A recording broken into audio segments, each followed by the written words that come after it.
इतनी तपस्या करने के बाद भी विश्वामित्र अभी तक राजर्षि ही थे। उन्हें ऋषि एवं महर्षि पद की प्राप्ति कैसे हुई, जानते हैं इस अध्याय में। श्री वाल्मीकि निर्मित आश्रामण आदि काव्य के बालकांड में 63वां सर्ग। आप सभी से अनुरोध है कि यदि आप इन वीडियोस को लाइक, शेयर या सब्सक्राइब नहीं भी कर सकते तो इन्हें पूरा अवश्य सुने। शतानंद जी कहते हैं, श्री राम जब 1000 वर्ष पूरे हो गए तब उन्होंने व्रत की समाप्ति का स्नान किया। स्नान कर लेने पर महामुनि विश्वामित्र के पास संपूर्ण देवता उन्हें तपस्या का फल देने की इच्छा से आए। उस समय महातेजस्वी ब्रह्मा जी ने मधुर वाणी में कहा, मुने तुम्हारा कल्याण हो, अब तुम अपने द्वारा उपार्जित शुभ क्रमिक प्रभाव से ऋषि हो गए हो। उनसे ऐसा कहने पर देवेश्वर ब्रह्मा जी पुनः स्वर्ग को चले गए। इधर महातेजस्वी विश्वामित्र पुनः बड़ी भारी तपस्या में लग गए। नरश्रेष्ठ, तदनंतर बहुत समय व्यतीत होने पर परम सुंदरी अप्सरा मेनका पुष्कर में आई और वहां स्नान की तैयारी करने लगी। महातेजस्वी कुशिक नंदन विश्वामित्र ने वहां उस मेनका को देखा।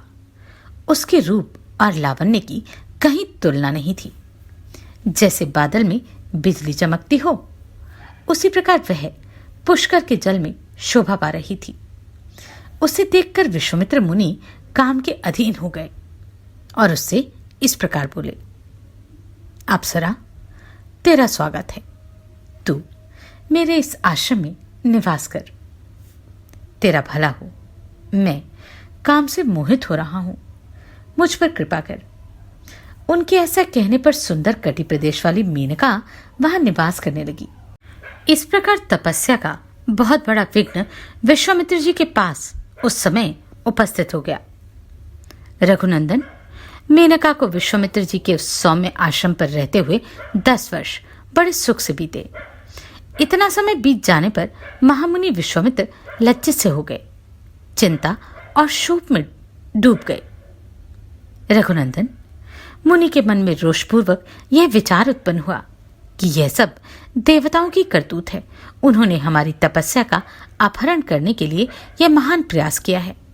मैं कामजनित मोह से ऐसा आक्रांत हो गया कि मेरे 10 वर्ष एक दिन रात के समान बीत गए। यह मेरी तपस्या में बहुत बड़ा विघ्न उपस्थित हो गया। ऐसा विचार कर मुनिवर विश्वामित्र लंबी सांस खींचते हुए पश्चाताप से दुखित हो गए। उस समय मेनका अप्सरा भयभीत हो थर-थर कांपती हुई हाथ जोड़कर उनके सामने खड़ी हो गई। उसकी ओर देखकर कुशिक नंदन विश्वामित्र ने मधुर वचनों द्वारा उसे विदा कर दिया और स्वयं वे उत्तर पर्वत पर चले गए। वहां उन महर्षि मुनि ने निश्चयात्मक बुद्धि का आश्रय ले कामदेव को जीतने के लिए कौशिकी तट पर जाकर दुर्जय तपस्या आरंभ की। श्री राम, वहां उत्तर पर्वत पर 1000 वर्षों तक घोर तपस्या में लगे हुए विश्वामित्र से देवताओं को बड़ा भय हुआ। सब देवता और ऋषि परस्पर मिलकर सलाह करने लगे कि ये कुशिक नंदन विश्वामित्र महर्षि की पदवी प्राप्त करें।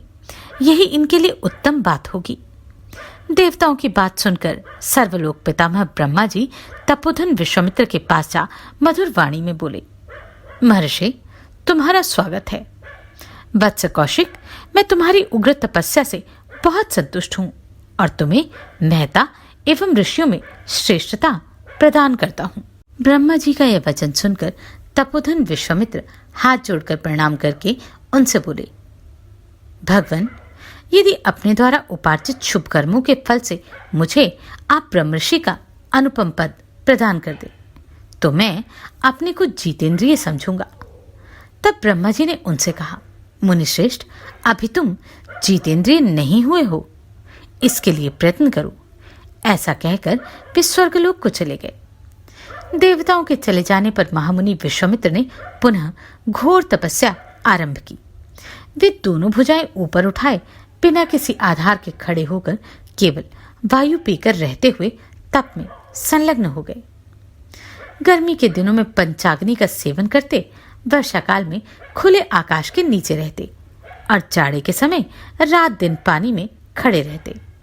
इस तरह उन तपोधन ने 1000 वर्षों तक घोर तपस्या की। महामुनि विश्वामित्र के इस प्रकार तपस्या करते समय देवताओं और इंद्र के मन में बड़ा भारी संताप हुआ।